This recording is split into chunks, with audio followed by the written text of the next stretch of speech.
हे बघा 1 सप्टेंबर रोजी दौंड तालुक्यातल्या पाटसपासून हजारो गाड्यांची रॅली, त्यामध्ये 1000, 2000, 5000, 10000 ही गाड्या असतात.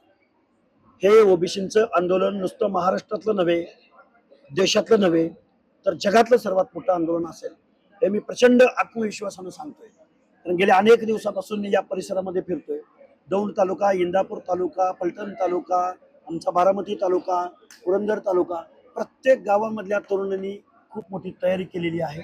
आणि हा ओबीसीच्या हक्क अधिकाराचा जगन्नाथाचा रथ मुंबईच्या दिशेने जाईल आणि लाखोंचा जनसमुदाय पिवळ्या झेंड्याचं समतेचं वादळ ओबीसी आरक्षणाच्या बाबतीमधला आर्त टाहो घेऊन ओबीसी बांधव मुंबईकडे निघतील. कमीत कमी सुरुवात आमची 1 लाखानं असेल. त्यामुळे मुंबईमध्ये किती लोक येतील याची तुम्ही कल्पना करा.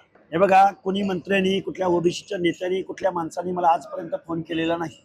पण ओबीसीचे जनता, ओबीसीचे कार्यकर्ते, भटक्या विमुक्त जाती जमातीमधल्या संघटना, त्या संघटनांचे प्रमुख आज वर्गण्या गोळा करून प्रत्येक जण स्वतः आपल्या गावातून 10 गाड्या कशा काढता येतील, आपल्या गावातून 50 गाड्या कशा काढता येतील, या पद्धतीचं प्लॅन चालू आहे. आणि सोशल मीडिया आहे ना, कुठल्या नेत्याची गरज नाही आम्हाला.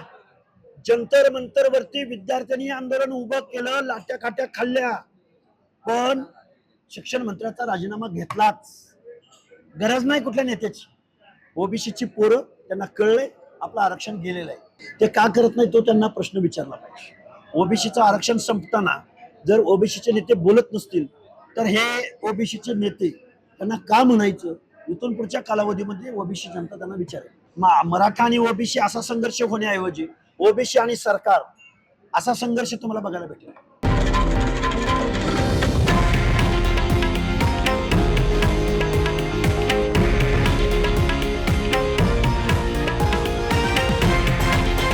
हे आहे देशातील नंबर 1 न्यूज नेटवर्क आणि आपण पाहत आहात TV9 मराठी, एकमेव.